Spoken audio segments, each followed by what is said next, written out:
Bismillahirrahmanirrahim. Pada kesempatan kali ini, saya akan menceritakan sirah nabawi mengenai Ummul Mukminin, yakni wanita yang jujur dalam berhijrah. Namanya adalah Ummu Habibah. Suatu hari, rombongan orang-orang yang suci itu keluar untuk berhijrah, lari demi menyelamatkan agamanya dari penindasan kaum kafir Quraisy.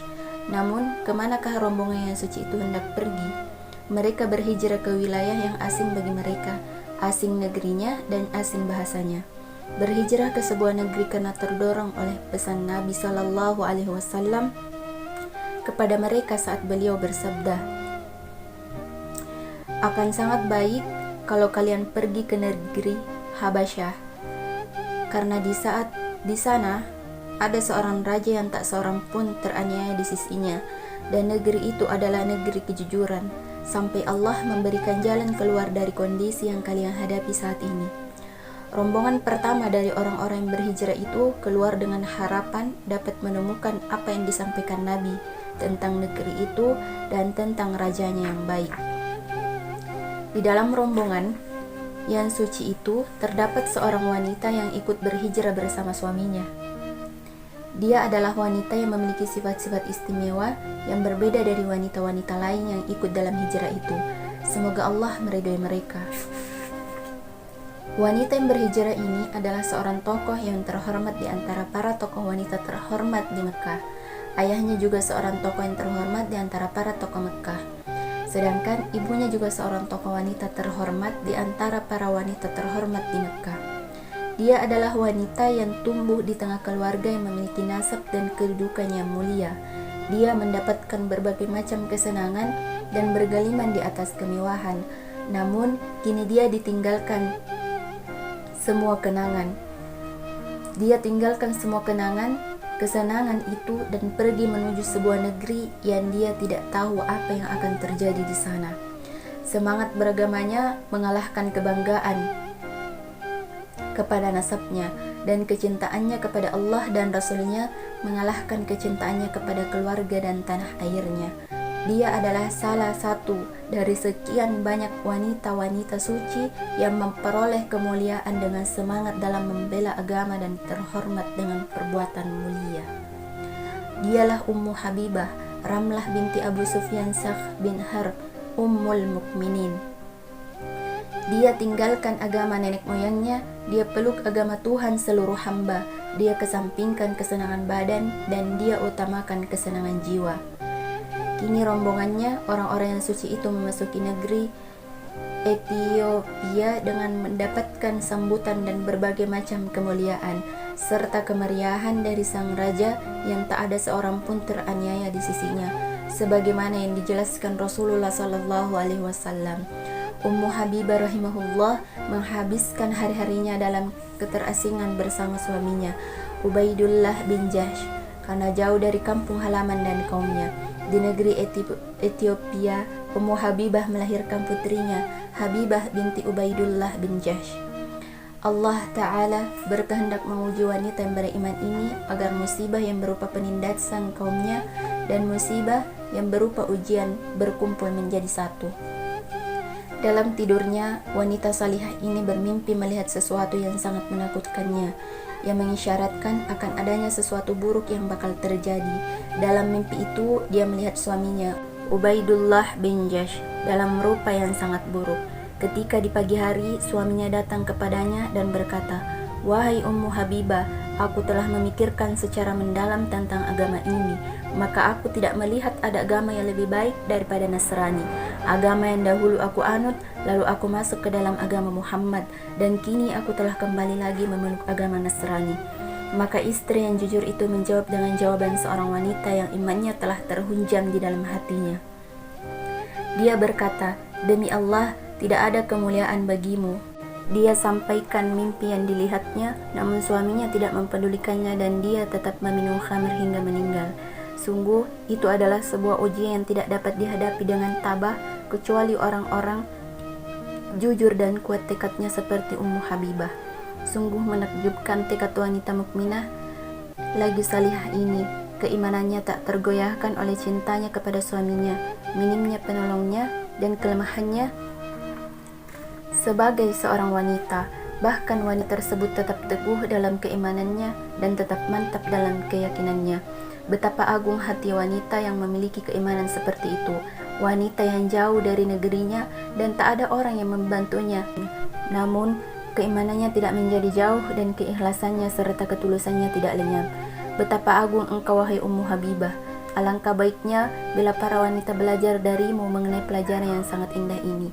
Seakan semua kebaikan menyerumu, wahai hamba Allah, seraya berkata, engkau dengan keimanan dan keikhlasanmu, wahai wanita mukminah, betapapun besarnya musibah yang engkau hadapi, maka tidak akan dapat mempengaruhi keimananmu selama engkau tetap beriman dan tulus dalam keimanan.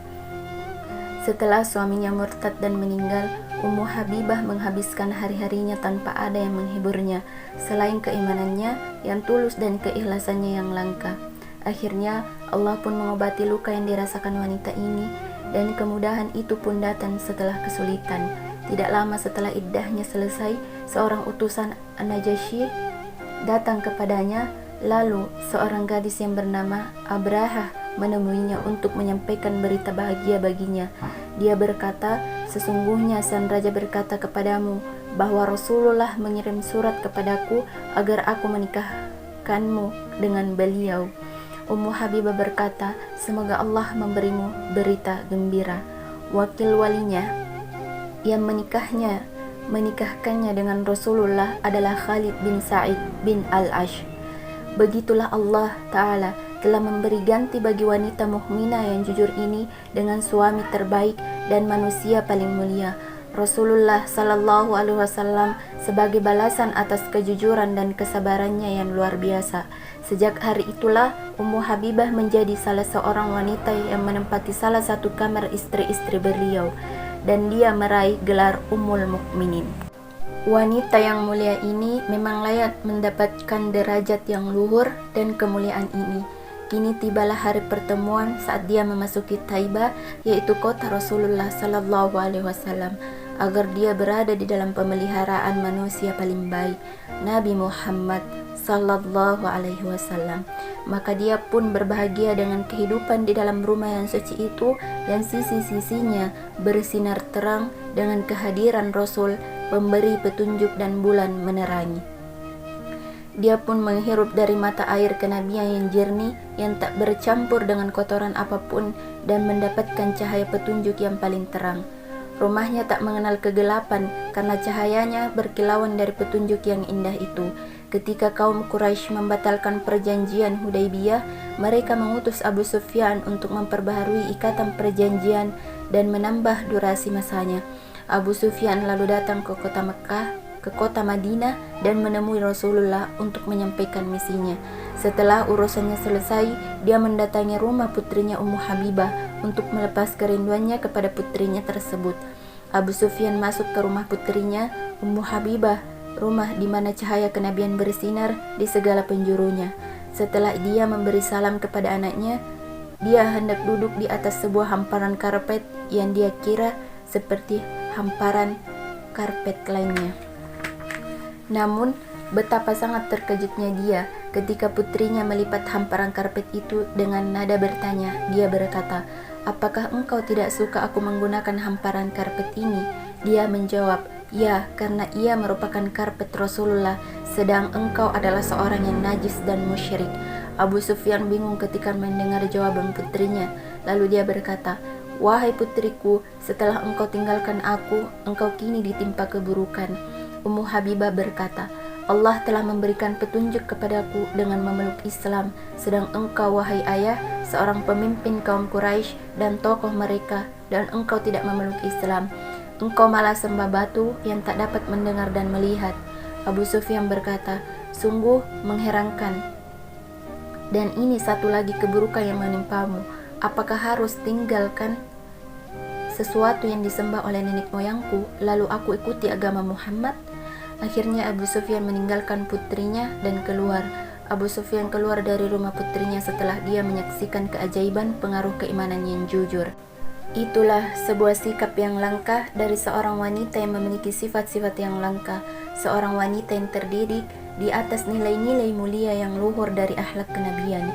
Dia meminum dari telaga yang jernih itu, Gurunya adalah Rasulullah dan madrasahnya adalah rumah Nabi yang suci. Penanya adalah sanubarinya yang mulia yang berkeinginan keras untuk mendapatkan hidayah. Buku tulisnya adalah hatinya yang suci yang telah dicuci dengan hidayah kenabian yang suci. Itulah wanita terhormat di antara para wanita terhormat yang tinggal di rumah yang suci itu. Dan salah seorang wanita yang layak dijadikan teladan. Wanita yang jujur itu terus minum dari mata yang jernih, yakni dari Rasulullah. Darinya dia mengambil cahaya hidayah pagi dan petang. Ketika Rasulullah Shallallahu Alaihi Wasallam meninggal dunia, Ummu Habibah adalah salah satu dari generasi para wanita pendidik yang menyebarkan cahaya kenabian dan menyebarkan mutiara hidayah. Ketika ayahnya Abu Sufyan meninggal dunia, maka dia meminta wewangian yang berwarna kuning, yaitu minyak yang terbuat dari za'faran atau lainnya. Lalu dia mengoleskannya pada seorang budak perempuan. Kemudian dia mengusapkannya pada pipinya. Lalu dia berkata, "Demi Allah, aku tidak membutuhkan wewangian ini. Hanya saja aku mendengar Nabi bersabda, tidak halal bagi seorang wanita yang beriman kepada Allah dan hari akhir untuk berkabung dengan meninggalkan berdandan dan wewangian atas kematian seseorang lebih dari 3 hari, kecuali atas kematian suaminya, maka ia boleh berkabung selama 4 bulan 10 hari. Semoga Allah meridhoimu, wahai wanita yang suci. Sungguh engkau adalah sebaik-baik pendidik dan sebaik-baik pengajar." Wanita yang terpelihara ini tidak rela hanya berkata saja sampai dia padukan antara perkataan dan amal perbuatan. Itulah tekad yang jujur dan nasihat yang manjur. Wahai saudariku, di manakah posisimu dari pelajaran yang agung ini? Inilah Ummul Mukminin yang mengajarkan kepadamu pelajaran tentang kejujuran dalam mengikuti agama Allah dan kekuatan dalam membenarkan ajarannya. Wahai hamba Allah, pelajarilah pelajaran-pelajaran seperti ini. Niscaya itu akan menjadi cahaya bagimu di dunia dan bekalmu setelah kematianmu. Itulah Ummu Habibah, seorang wanita yang berhijrah karena Allah dan Rasul-Nya, seorang wanita yang sabar menerima berbagai ujian dan penyiksaan, seorang wanita yang jujur dalam iman dan tekadnya. Dia tetap berada di dalam pelita kenabian untuk mengikuti peninggalan Rasulullah Sallallahu Alaihi Wasallam dan berjalan sesuai dengan petunjuk Nabi, pembawa petunjuk, sampai datangnya hari perpisahan, saat di mana dia akan meninggalkan dunia. Inilah Ummu Habibah yang telah bersiap untuk pergi dan berusaha membersihkan jalan bagi perjalanan yang kekal itu. Ketika kematian hampir datang kepadanya, maka dia memanggil Ummul Mukminin Aisyah. Lalu dia berkata, "Dulu telah terjadi di antara kita apa yang biasa terjadi di antara para madu. Semoga Allah mengampuniku dan mengampunimu atas apa-apa yang pernah terjadi." Aisyah berkata, "Semoga Allah mengampuni dan memaafkan semua kesalahanmu itu serta membebaskanmu darinya." Lalu Ummu Habibah berkata, "Engkau telah membuatku senang, semoga Allah juga membuatmu senang." Kemudian dia juga mengirimkan pesan kepada Ummul Mukminin, Ummu Salamah, lalu mengucapkan perkataan seperti yang dia ucapkan kepada Aisyah. Begitulah hati wanita yang salihah ini merasa senang untuk bertemu dengan Tuhannya dan menyusul manusia terbaik, yaitu Rasulullah. Ummu Habibah meninggal pada tahun 44 Hijriah pada masa kekhalifahan saudaranya Muawiyah bin Abu Sufyan. Ummu Habibah meninggal dunia setelah sejarah mencatat berbagai keagungannya dengan huruf-huruf dari cahaya yang menyimpan kemuliaan itu di catatan yang kekal. Semoga Allah meridai wanita yang tulus dalam berhijrah, lurus pandangannya dan kuat tekadnya ini. Ummu Habibah Ramlah binti Abu Sufyan, Ummul Mukminin. Semoga Allah memberinya kesenangan hidup di dalam surga yang kekal dan membahagiakannya dengan menemani suaminya, sang pemilik telaga, Nabi Muhammad Sallallahu Alaihi Wasallam.